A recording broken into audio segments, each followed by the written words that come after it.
इसमें कोई शक नहीं है कि हमारे शेख उल हदीस हज़रत मौलाना इदरीस साहब की शहादत और इसी तरीके से फिर बन्नू में जो वाक़या हुआ, ये हम सब के लिए इंतहाई गम का, इंतहाई दुख व दर्द का और पूरे पश्तूनख्वा सूबे में हर बंदा सोगवार है। और इस गम दर्द में, इस दुख की घड़ी में हर ख़ानदान के साथ जो शहादती हुई है, न सिर्फ़ हमारी सूबाई हुकूमत, न सिर्फ़ ये असम्बली के मेंबरान, न सिर्फ़ हमारे एहलकार जो हैं सूबाई हुकूमत के मुलाजिमीन, बल्कि पूरे सूबे के तूल व अर्ज़ में हर पश्तून इस दुख में बराबर का शरीक है। मैडम स्पीकर, ये अमन का मसला आज का नहीं है, लेकिन बड़े अफसोस के साथ कहना पड़ता है कि हमारे पश्तूनख्वा में इस अमन के मसले को कभी अवामी मसला समझकर अवाम की गोद में डाल दिया जाता है, कभी सियासी मसला समझकर सियासत की गोद में डाल दिया जाता है, कभी मजहबी मसला करार देकर उम्मत मुस्लिमा का मसला समझकर उम्मत मुस्लिमा के तूल व अर्ज़ में और तवील दस्तानों में इसको गुमा पे रख दिया जाता है। मुझे ऐसे लग रहा है कि जिस तरह हमारे पश्तूनख्वा में इस मसले को इस तरीके से डील किया जा रहा है, जिस तरीके से पुलिस में बाज़ कुछ FIR और रिपोर्ट्स ऐसी होती हैं जिसमें मुजरिम की ख्वाहिश होती है कि इसको सर्द खाने में डाल दिया जाए, खाना नंबर 4 कहते हैं या जो भी कहते हैं। हमारे पश्तूनख्वा में अमन के मसले को इसी तरह एक सर्द खाने में फेंका जा रहा है। मैडम स्पीकर, ये अमन का मसला पश्तूनख्वा में ये ना अवामी मसला है, न ये सियासी मसला है, न ये मजहबी उम्मत मुस्लिमा का मसला है, ये हमारे पश्तूनों का मसला है, सिर्फ़ और सिर्फ पश्तूनों का मसला और पश्तून कल्चर का मसला है। मैं ये वाज़ेह करता जाऊँ कि मुझे मलक अदनान की बातों पर या किसी भी और फाजिल मेंबर की बातों से कोई इतराज़ नहीं है, उसमें कोई मुझे दो राय नहीं है, ना उनकी नीयतों पे मुझे शक है। लेकिन मैडम स्पीकर, ये मसले बने कैसे हैं?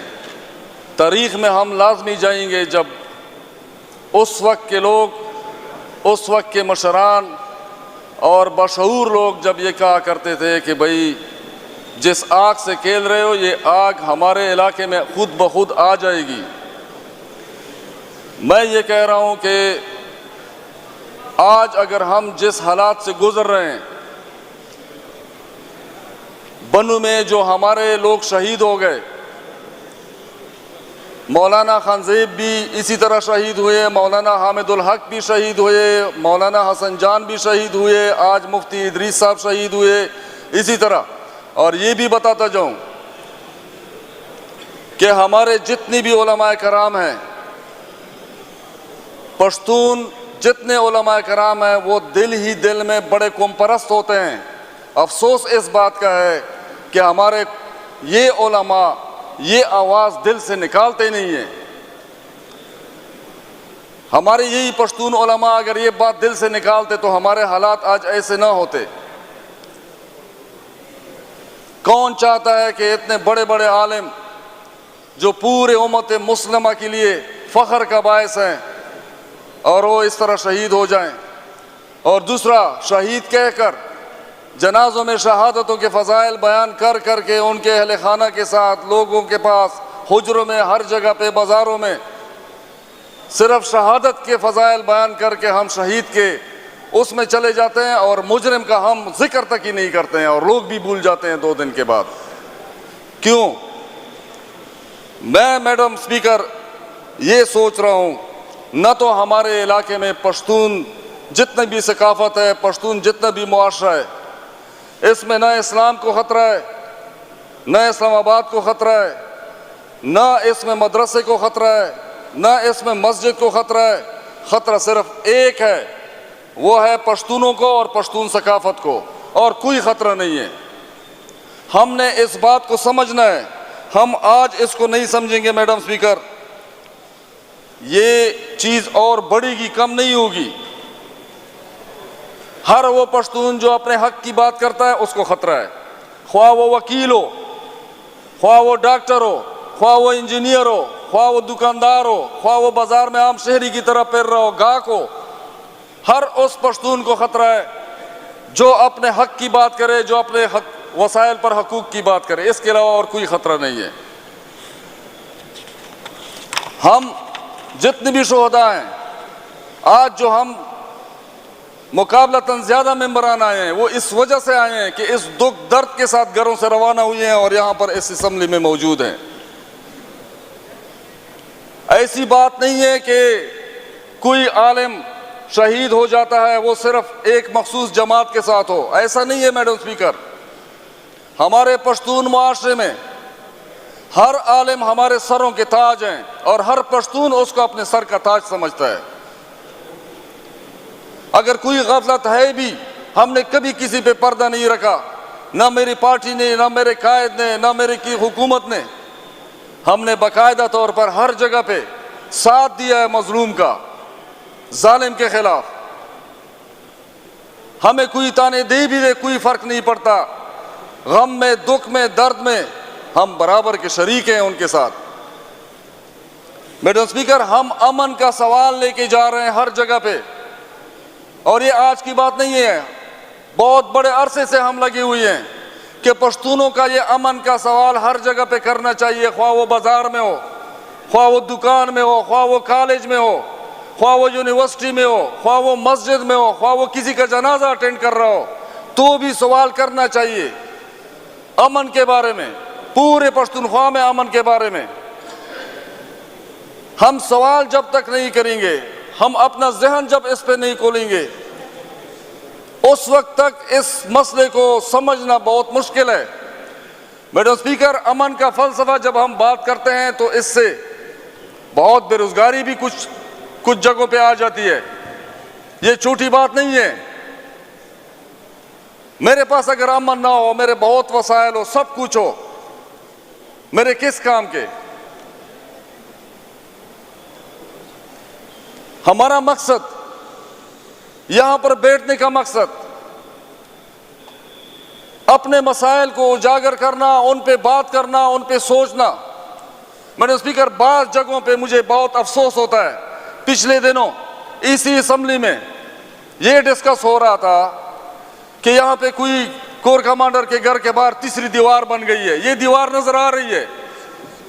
मैं सबसे सवाल करता हूं, यहां पे एक अमन जरगा हुआ था, उसी जरगे में मेहमानों को बुलाया गया था, उन दोनों मेहमानों को उठाया गया। किधर है रियासत?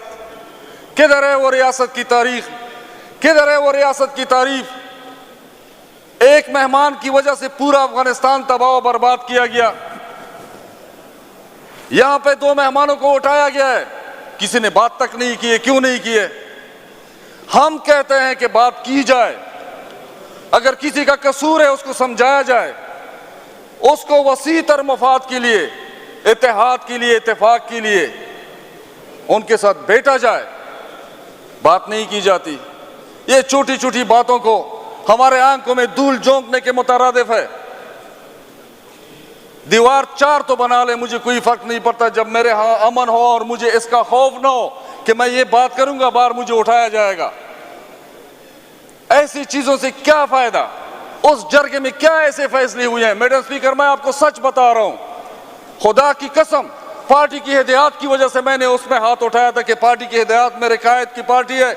जिस वोट पे मैं इधर बैठा हूं, मैंने उसका लाज रखा है। वरना उस जरगे को जो आप बार बार बताया जा रहा है कि हमने जरगा किया, हमने ये बयानिया जारी कर दिया, हमने ये डिक्लेरेशन कर दी, हमने ये करारदाद पास कर दी, वो किसी काम की नहीं है मैडम। वो करारदाद अगर किसी काम की होती तो आज ये कत्ल और गारत जो हो रही है कहां पे स्टॉप हुई है? एक मुझे कोई नुक्ता समझाए उस करारदाद की जो इस जरगे में, जिसको आप कहते हैं कि हमने बड़े इत्तेफाक के साथ जरगा किया। मुझे ऐसे इत्तेफाक से जरगे का क्या फायदा जिससे मेरे पश्तून अब भी महफूज नहीं है? मेरे उस जरगे से क्या फायदा जहां इधर हम इत्तेफाक से बैठे? अगर इत्तेफाक से ही बैठना है तो सेरीना में कोई कॉन्फ्रेंस बुला लो, सबको इत्तेफाक से बैठा दो। अगर इत्तेफाक से ही बैठना है, जनाजों पे रोज हम इत्तेफाक से ही बैठते हैं, हर जमात के लोग आए हुए थे, इत्तेफाक से बैठे हुए होते हैं। जरगे का मकसद ये नहीं था, लेकिन जरगा हमने किया, ला मानी ला हासिल, कुछ भी फायदा नहीं हुआ। न ही आज तक उस जरगे का किसी ने पूछा है कि जरगे में क्या फैसला हुआ, उस पर कितना अमल हुआ। मैडम स्पीकर, हमारे एक मिसाल सिर्फ देता हूं, लाहौर में वकला की लड़ाई हुई, 2-3 घंटे लड़ाई जारी रही, नतीजा न कोई मरा न कोई जख्मी हुआ, कुछ भी नहीं हुआ। हमारे 5 मिनट की लड़ाई होती है, 10 लाशें गिरती है। मैं अपने पश्तून भाइयों को कहता हूं, खुदा का खौफ करो, सीखो उनसे। 3 घंटे की लड़ाई में एक बंदे को खराश तक नहीं आई। हमारी 5 मिनट की लड़ाई में 10-10, 12-12 लाशें गिर जाती है। ये इंसाफ नहीं है मैडम, ये हम अपने साथ इंसाफ नहीं कर रहे हैं। और जहां तक ये बात कि हमारे जीवाई के मेंबर साहब ने जो बातें की है, जज्बाती बातें की है, हमने कभी ऐसी रिवायात रखी नहीं है पार्टी में कि हम किसी का लान तान करें, किसी की तस्हीक उड़ाएं, बल्कि हम खुला मौका देते हैं। मैं इनसे पूछता हूं, 80 की दहाई में इस आग को लाने वाले कौन थे? 80 की दहाई से लेकर इसको आज तक असासा समझने वाले कौन है? किसने इनके हक में जुलूस निकाले? किसने उनको अपना पूरा ताकत माना? किसी ने इसको स्ट्रेंथ माना? किसी ने इसको मजहब के पैरोकार समझा? किसने इसको मजहब के चौकीदार समझा? ये वही आग है जो यहां पे आई हुई है। और हम अभी भी आपको वाकई तौर पर मैं खराज तहसीन पेश करता हूं कि देर आए दुरुस्त आए। अभी भी अगर आप इस बात को समझ चुके हैं कि वो गलत था, जो 46-47 साल पहले हुआ वो गलत था, अभी भी हम कहते हैं शाबाश है, और हम अभी भी आपके साथ हैं, और अभी भी आपकी बात को मान के आगे चलते हैं आपके साथ। लेकिन हमें यह ना दिलाया करें एहसास कि हम आज गाफिल हैं। हम आज नहीं गाफिल, हम कल भी नहीं गाफिल, हम अगले कल भी इंशाल्लाह गाफिल नहीं होंगे। Madam speaker,